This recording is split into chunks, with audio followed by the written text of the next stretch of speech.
एक दिन जनाबाई चक्की पीस रही थी, इतने में ठाकुर जी आ गए और ठाकुर जी आकर बोले, ए जना सुन। बोले हाँ, तेरा मुझे पद बहुत अच्छा लगता है, तू पद बहुत अच्छा गाती, चल मुझे पद सुना दे।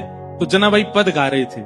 जनाबाई ऐसे चक्की चला रही है और पद गा रही है और ठाकुर जी ऐसे हाथ की टेक लगा करके बढ़िया प्रेम से सुन रहे थे जनाबाई को।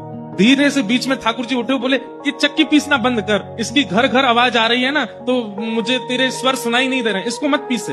तो जनाबाई बोली, काम कैसे छोड़ दूंगी, काम तो पूरा करना पड़ेगा ना, और इतना ही तुमको सुनने का मन है, चलो हाथ लगाओ, तुम पीसो, मैं सुनाती हूँ। ठाकुर जी बोले ठीक है मैं पीसता हूँ। ठाकुर जी पीसने बैठे चक्की, बोले तू गा के सुना। ठाकुर जी चक्की चला रहे हैं, जनाबाई गा रही है।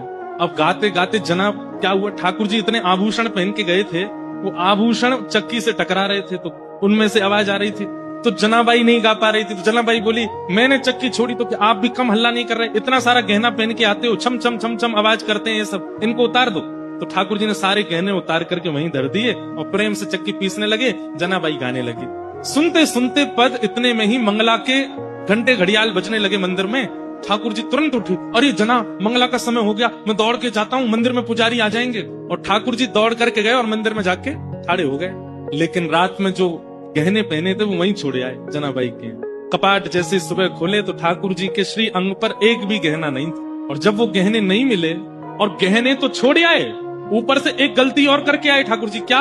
ठाकुर जी बोले, अगर मैं ऐसे जाऊंगा तो सब पुजारी पहचान जाएंगे, जनाबाई एक काम कर, अपनी सॉल दे दे मुझे। तो जनाबाई की सॉल लपेट के और गए। मंदिर में जैसे ही पहुंचे, कपाट खुले, पुजारियों ने जैसे ही देखा ठाकुर जी को, पहले देखा आभूषण कहाँ गए, ठाकुर जी के आभूषण कौन चोरी कर ले गया। इतने में ही नामदेव जी मंगला का दर्शन करने आए थे, तो मंदिर में हलचल हो रही थी। नामदेव जी बोले क्या हो गया, बोले ठाकुर जी के आभूषण नहीं मिल रहे हैं, कोई चोरी कर ले गया है। जैसे ही देखने गए, आभूषण नहीं देखे, तो बोले लेकिन ये सॉल मैंने कहीं देखी है, ये सॉल तो देखी देखी लग रही है, क्योंकि नामदेव जी के घर में जो काम करती जनाबाई उसी की सॉल थी। अचानक से अरे ये तो जनाबाई की सॉल है। पुजारियों ने जैसे सुना जनाबाई की सॉल, बोले महाराज क्षमा कीजिएगा, आपकी जना ही आई है और आकर के सब चोरी करके चली गई है ठाकुर जी का, हम उससे छोड़ेंगे नहीं। जनाबाई यहाँ चक्की पीस के सारा आटा इकट्ठा कर रही थी। इतने में सब पंडा पुजारी पहुंच गए और जनाबाई से जाके बोले, ए जना, तेने ठाकुर जी के आभूषण चुराए।